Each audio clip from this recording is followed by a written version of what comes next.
Hello students, welcome back to your online class. In the last lecture we studied about group number 14, carbon family. Today we will continue the same topic with the subtopic unique character of carbon. Carbon being the first element of the group number 14, it has some exception or anomalous behavior, one of which is formation, catenation. Firstly we have catenation. Catenation is the property of forming bonds with the atom of the same element. Suppose we have carbon. Carbon has tendency to form bonds with carbon itself. It may be double bond or it may be triple bond also. This tendency to form bonds with the atoms of the same element decreases as we move from carbon to the last element, that is lead. सबसे ज्यादा tendency catenation की होती है carbon की, then it gradually, not gradually but it decreases as we move from carbon to silicon and then up to the lead. Carbon बहुत ही exceptional tendency दिखाता है कैटिनेशन की. कार्बन स्ट्रेट चेन भी फॉर्म करता है, रिंग्स भी फॉर्म करता है, साइक्लिक प्रोडक्ट, साइक्लिक कंपाउंड्स भी फॉर्म करता है. Right. So this property is called catenation. Catenation depends upon the strength of MM bond. This bond इन दोनों के बीच में क्या strength है इस पर depend करता है. Because down the group size of the atom increases, as we move down the group size of the atom increases. So if the size of atom increases, the bond strength decreases. And this is the reason why only this carbon atom shows maximum catenation property, not lead and other elements of the same group. So the strength of this bond strength determines the catenation. Second important property of unique character of carbon is formation of multiple bonds. Second is formation of multiple bonds.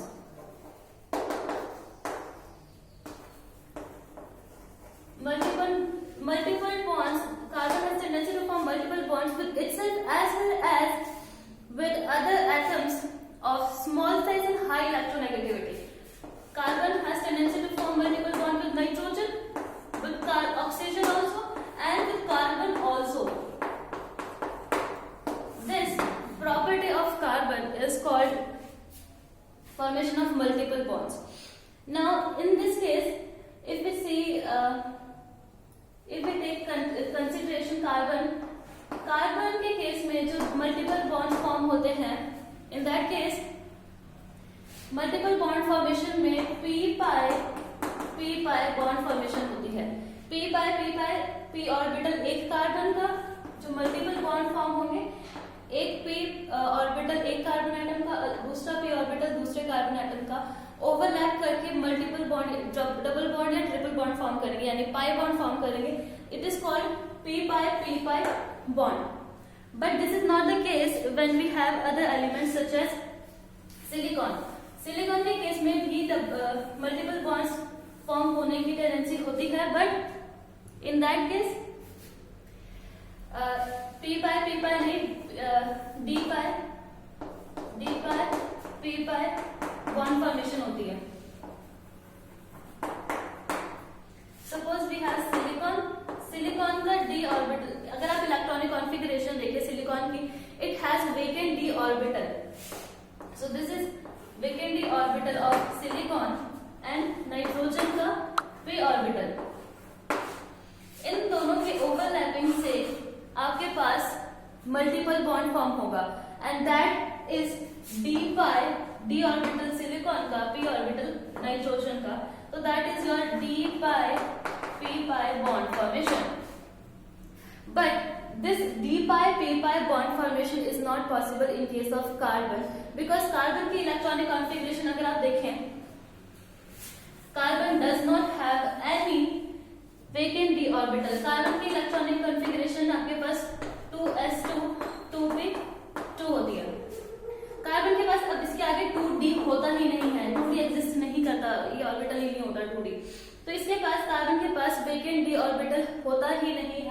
इसीलिए ये D पाई P pi bond formation नहीं कर पाता, rather it forms P pi bond.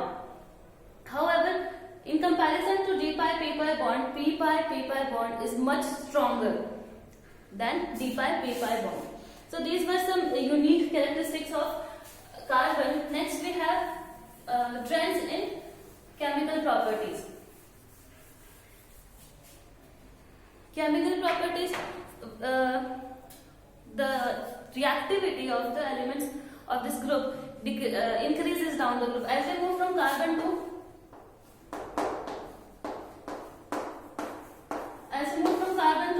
lead.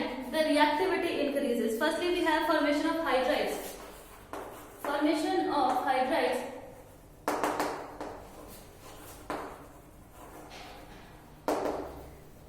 mainly, except lead, all other elements form hydrides. It is mainly of form NH4. सिर्फ lead के hydrides form नहीं होते, बाकी सारे elements इस ग्रुप के hydrides form करते हैं।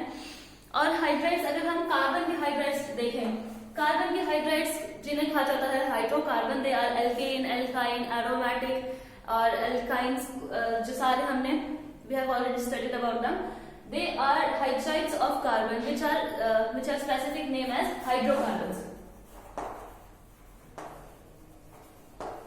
इन द सेम वे सिलिकॉन के हाइड्राइड्स को कहा जाता है सिलेन्स,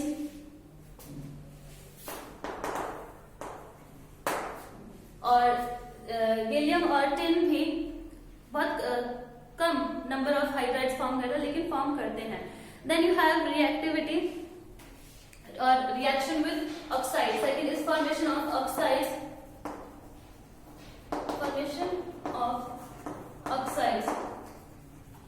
मेनली इस ग्रुप के एलिमेंट्स मोनोऑक्साइड्स और डाइऑक्साइड्स फॉर्म करते हैं, यानी कि मोनोऑक्साइड्स और dioxides.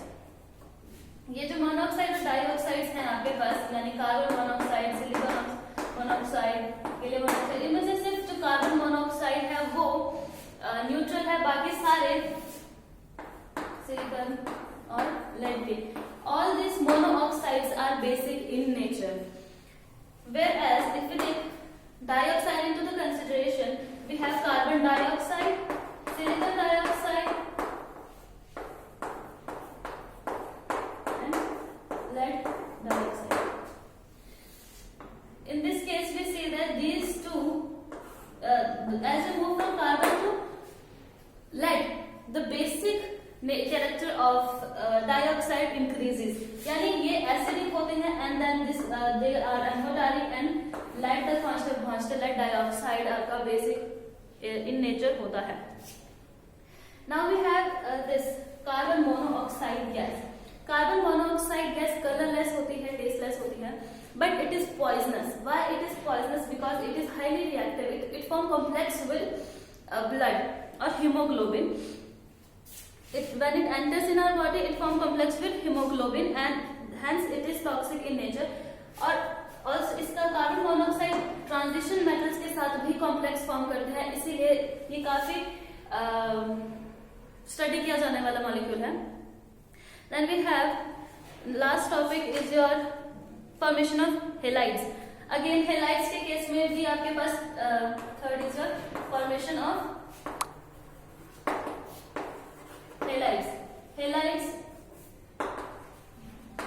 again you have tetra halides formation करने की टेंडेंसी रहती है इस ग्रुप के एलिमेंट्स की. लेड के अलावा लेकिन halides में लेड, टेट्रा, आयोडीन या फिर ये एग्जिस्ट नहीं करता. कार्बन के अलावा बाकी ऐसे move from carbon to down the group dihalides form होने की टेंडेंसी भी होती है इन एलिमेंट्स की. वो इसीलिए क्योंकि as we move down the group, as I already explain you in the last lecture, +2 oxidation become more stable as compare to +4 oxidation state. Group number 14 है, तो यहाँ पे इसकी जनरल ऑक्सीडेशन स्टेट +4 है. सारे एलिमेंट्स +4 ऑक्सीडेशन स्टेट दिखाने की tendency रखते हैं. But as we move down the group, जो लास्ट के एलिमेंट्स हैं आपके पास,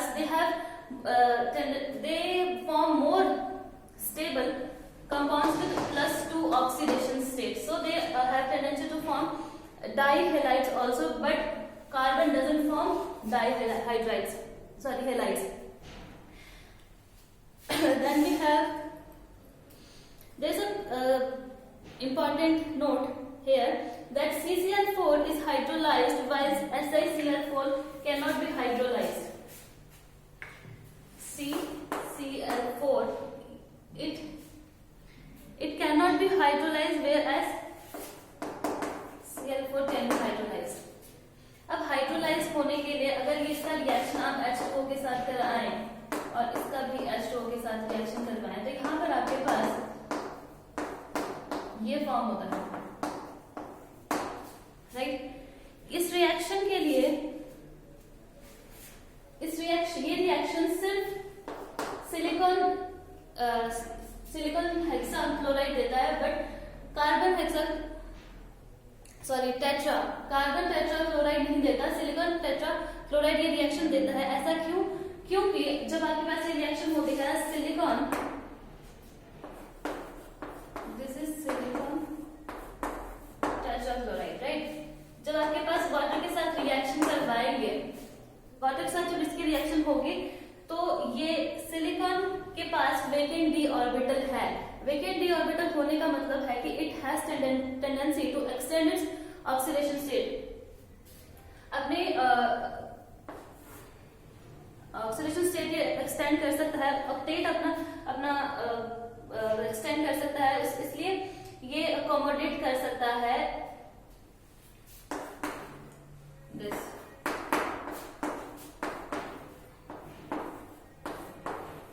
यहाँ पर ये ऑक्सीजन के साथ बॉन्ड फॉर्मेशन करा देगा, राइट। ऑक्सीजन के पास जो लोन पेयर था, ये लोन पेयर भी सिलिकॉन एक्सेप्ट करेगा अपने वेकेंट डी ऑर्बिटल में, और यहाँ पर बॉन्ड फॉर्मेशन होगी सिलिकॉन और ऑक्सीजन के बीच में, जैसे सिलिकॉन एंड ऑक्सीजन। अब यहाँ पर ये HCl रिमूव हो सकता है इजीली, ये रिमूव हो जाएगा और आपके पास प्रोडक्ट जो लेफ्ट आउट रहेगा, दैट इज। अब सिमिलरली ऐसे ही नेक्स्ट स्टेप में एक और वाटर मॉलिक्यूल इसके साथ कंबाइन करेगा और एक HCl और रिमूव हो जाएगा, और आपके पास लास्ट प्रोडक्ट जो आएगा वो होगा H2O के साथ। इसे आप दोबारा जब ट्रीट कराएंगे, लास्ट प्रोडक्ट आपके पास ये फॉर्म होगा। लेकिन कार्बन के केस में ये चीज नहीं होती, ये बॉन्ड फॉर्मेशन नहीं हो पाती, क्योंकि सिलिकॉन के पास अगर वेकेंट डी ऑर्बिटल है तभी वो एक्सेप्ट कर रहा है इसके lone pair of electron D orbital में अपना ऑक्सीजन स्टेट एक्सटेंड कर रहा है। लेकिन यहाँ पर कार्बन के पास क्योंकि वेकेंट डी ऑर्बिटल है ही नहीं, तो it does not have tendency to accept electron from oxygen. वो इलेक्ट्रॉन लेके कहाँ रखेगा जब उसके पास जगह ही नहीं है। तो ये जो बॉन्ड फॉर्मेशन है यहाँ पर कार्बन के केस में पॉसिबल नहीं होती, इसीलिए CCl4 cannot be hydrolyzed whereas CiCl4 is easily hydrolyzed. इसके बाद आपके पास एलोट्रॉप्स ऑफ कार्बन आते हैं। एलोट्रॉप्स ऑफ कार्बन मेनली आपके पास दो टाइप के एलोट्रॉप्स होते हैं, which are crystalline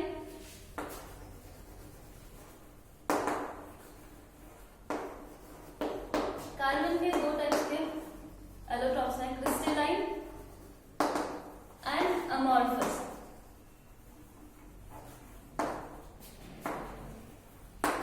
crystalline allotropes होंगे आपके पास, डायमंड हो गया या ग्रेफाइट हो गया, डायमंड या ग्रेफाइट। बट अमॉर्फस एलोट्रॉप्स आपके पास कोक हो गया, चारकोल हो गया, या फिर आपके पास चारकोल, कार्बन या कोक, एनिमल चारकोल या plant charcoal. These are your amorphous allotropes, whereas diamond and graphite are your crystalline allotropes of carbon. Mainly we study about diamond and graphite.